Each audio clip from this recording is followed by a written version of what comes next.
Yes, it was after the last war that we found that the conventional methods of building houses was making slow progress towards relieving the acute shortage. A departure from normal methods of building was then considered necessary. Pioneer work in the use of steel for housing was undertaken by Lord WWII and the late Duke of Atholl and others. Since then, vast strides have been made, and the principle of prefabrication has been developed. Of course, the war has helped us tremendously. I mean, now battleships, planes, tanks are all being built by this system. Yes. Tell me, what is prefabrication exactly? Well, of course, a lot of people confuse it with jerry building, but it's very far from the truth. Yes. The only way it differs from the normal house is that the component parts are built in the factory and sent to the site for erection. I see. Whereas the normal house is usually completely built on the site. Well, naturally, you can see all the advantages of prefabrication. The factory is already geared for mass production and able to turn out the parts a lot quicker than those built on the individual sites. Yes, I see. And where does steel come in? Well, that was no accident either. A lot of experiments were carried out, and eventually the pioneers were able to build steel houses for occupation. The first of these houses were built in Scotland after the last war, and during the following 3 years, more than 2,500 steel houses were built. Others were built for local authorities in England.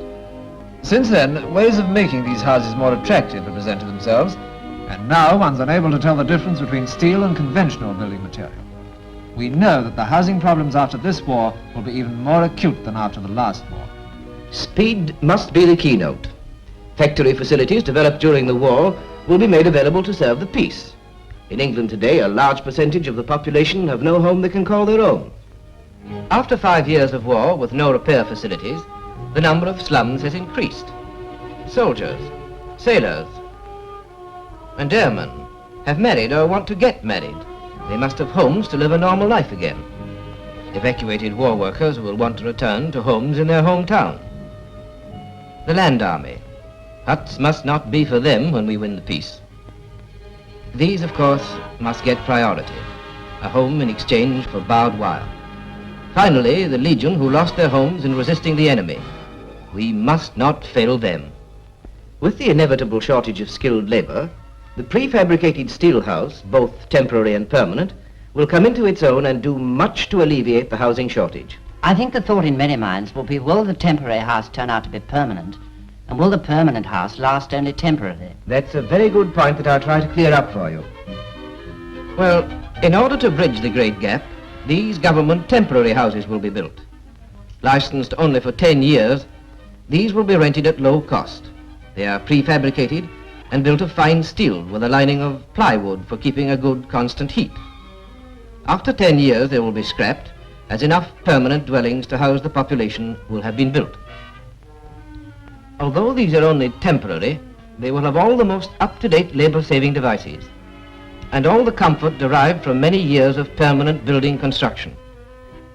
The WWII Paragon House has been designed as a permanent home in rural districts for agricultural and mining workers only. Plans have been made to build some 20,000 of these houses in the first year after the war. The permanent steel house is meant to last as long as a conventional house. In fact, it should last longer. These will be made in various designs by private enterprise. Now, what do people want in a permanent house? I don't know, but I'm going to find out. Goodbye. Thanks a lot.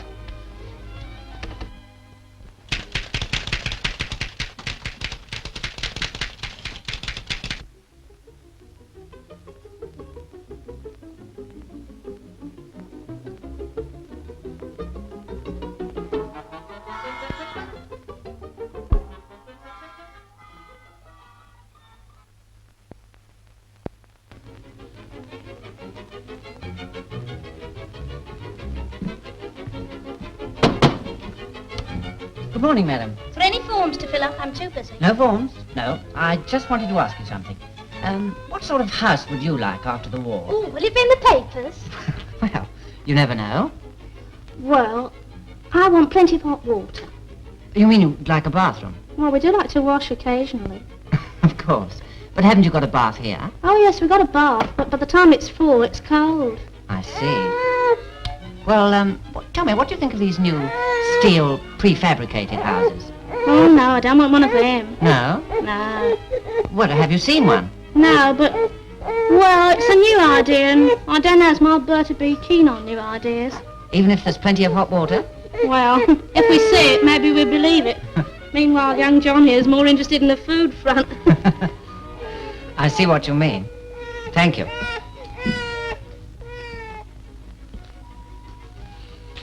What sort of a house would you like? A public house. As I shall be spending a lot of time in the kitchen, I want it to be the most up-to-date room in the house. That's a good point. All the labour-saving devices, and above all, easy to clean up after use. What sort of devices? We'll want at least 3 bedrooms. One for us and one for each of the kids. That's if they're different sex. If not, the extra one can be used as a guest room. You know, where my mother can come and stay. Perhaps to start off with, we'd better have only 2 bedrooms. And incidentally, I'd like a house with a staircase, and it should have 2 stories. Personally, I prefer a bungalow. It's easier to keep clean. But stairs or no stairs, please, we don't want any odd corners with funny steps going up or down into each room, like Mother's old house. She spends half her time cleaning and dusting it. I'd like to live right out in the country. I like to live near the shops and cinemas. I want something different for my neighbours. I'd like a large hall. Large windows. Large cupboards.